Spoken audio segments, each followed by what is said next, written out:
that was not a large applause. Start again.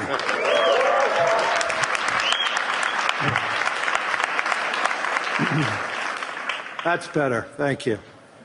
Yeah, we're going to make this interesting. How many quotes are you going to want that are going to be after this session? I don't know. I mean, 5. Okay. So good afternoon, everyone. It's great to see everybody here. It's been an amazing week here in Davos. Hopefully everybody saw that we are having conversations here. Hopefully everybody agrees. There are some conversations that we may disagree. There's many conversations that we may have agreed. But through those conversations, and I think today's result with a peace agreement earlier today, the World Economic Forum is here to have those conversations, to have understandings, and also resolution. So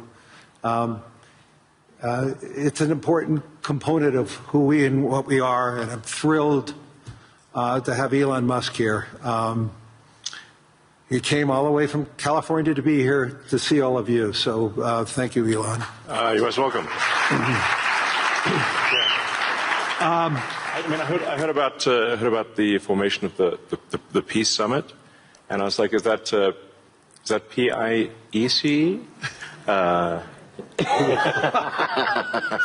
You know, a little piece of Greenland, a little piece of Venezuela. we got one. All we want is peace. Okay, I'm going to, as I said, I'm a pretty proud CEO of BlackRock since we went public. The compounding return of BlackRock to our shareholders was 21%.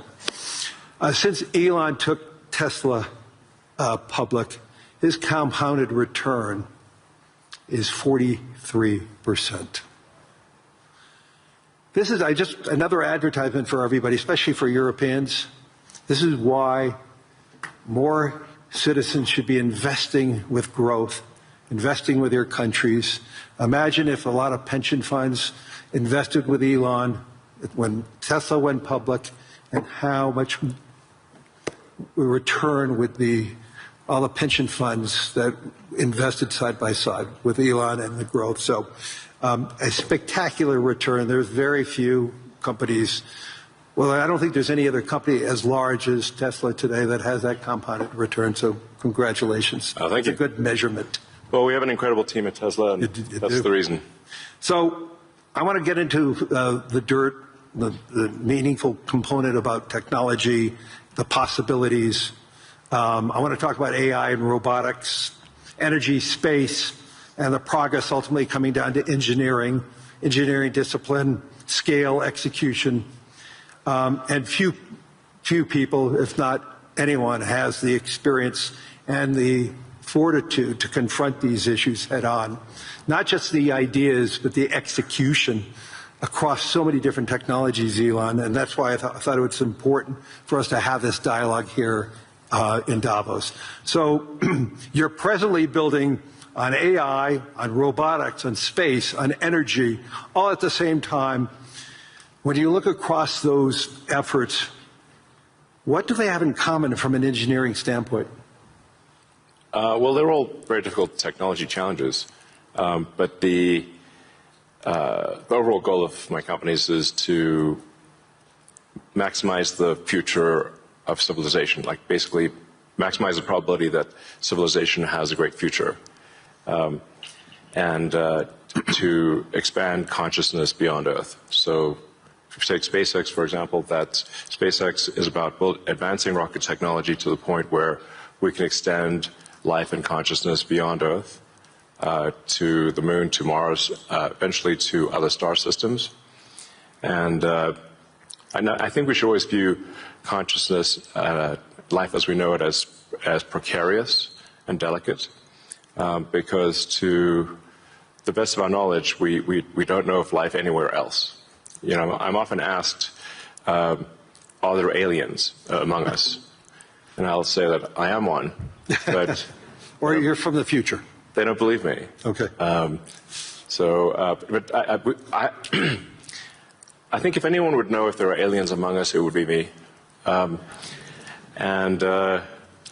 have 9,000 satellites up there, And not once have we had to maneuver around an alien spaceship. So I'm like, I don't know. Bottom line is, I think we need to assume that life and consciousness is extremely rare, and it might only be us.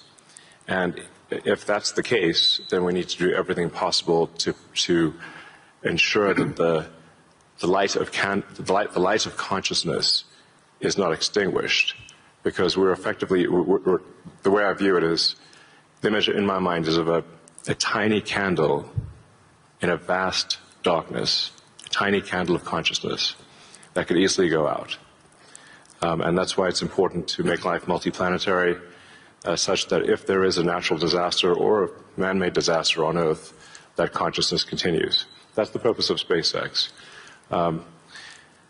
Tesla is obviously about sustainable technology, and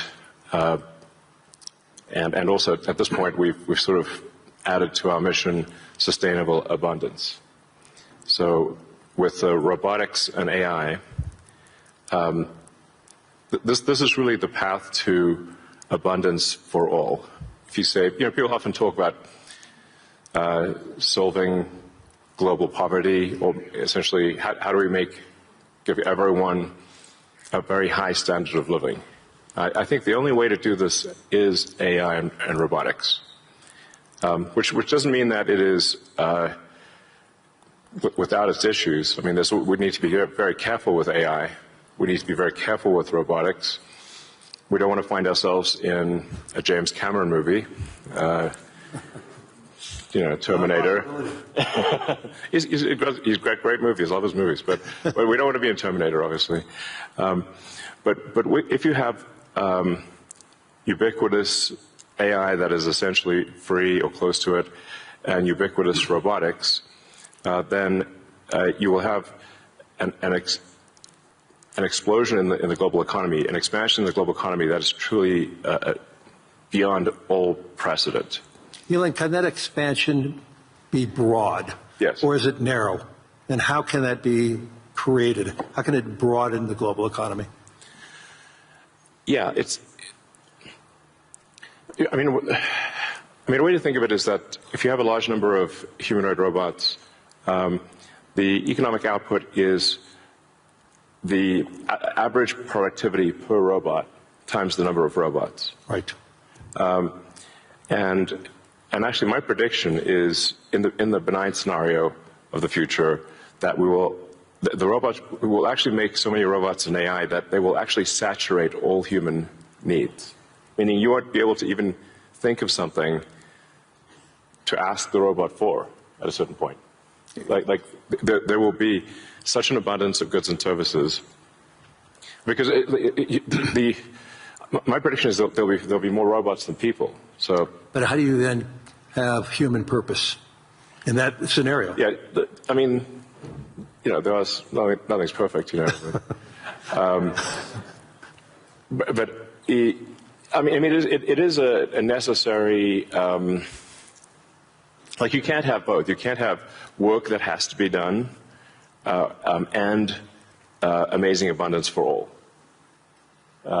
Because if it's work that has to be done, then you and only some people can do it, then you can't have abundance. Then it's narrow. It's narrow, yeah. Exactly. So, but if you have billions of humanoid robots, and I think there will be, I think everyone on Earth is going to have one and going to want one, because who wouldn't want a robot to, assuming it's very safe, watch over your kids, take care of your pet. If you have elderly parents, a lot of friends of mine said they have elderly parents. It's very difficult to take care of them. Expensive. Yeah, it's expensive, and there just aren't enough people to take care of there aren't enough young people to take care of the old people. Right. So if you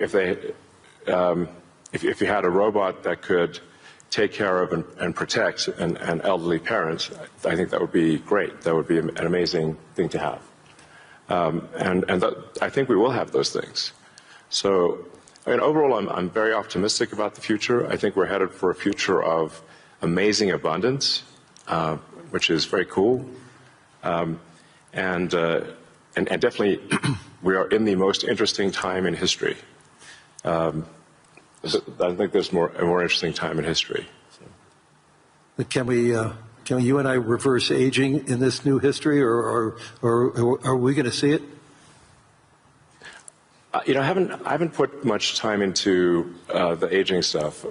I do think it is a very solvable problem. Like you can. I think when we figure out what causes aging, I think we'll find it's incredibly obvious. It's not a subtle thing. The reason I say it's not a subtle thing is because all the cells in your body, with some pretty much age at the same rate. Good. I've never seen someone with an old left arm and a young right arm ever in my life. So why is that? That means that there must be a clock, a synchronizing clock, Right. that is synchronizing across 35 trillion cells in your body.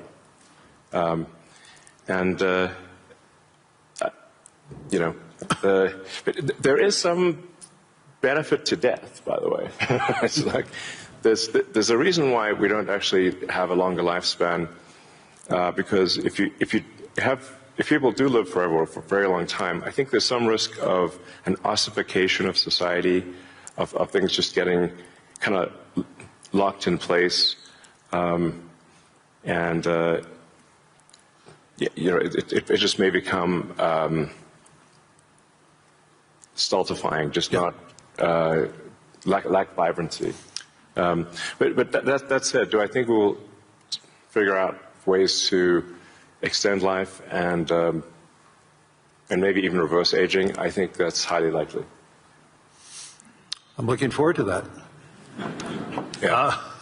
In the future that you talk about, the AI models, autonomous machines, rockets, depends on massive increases in compute, massive increases in energy, expensive energy, manufacturing scale. What are the bottlenecks to get there? And then, once again, with all that expenditures, again, how can we make sure that it's broad and not narrow?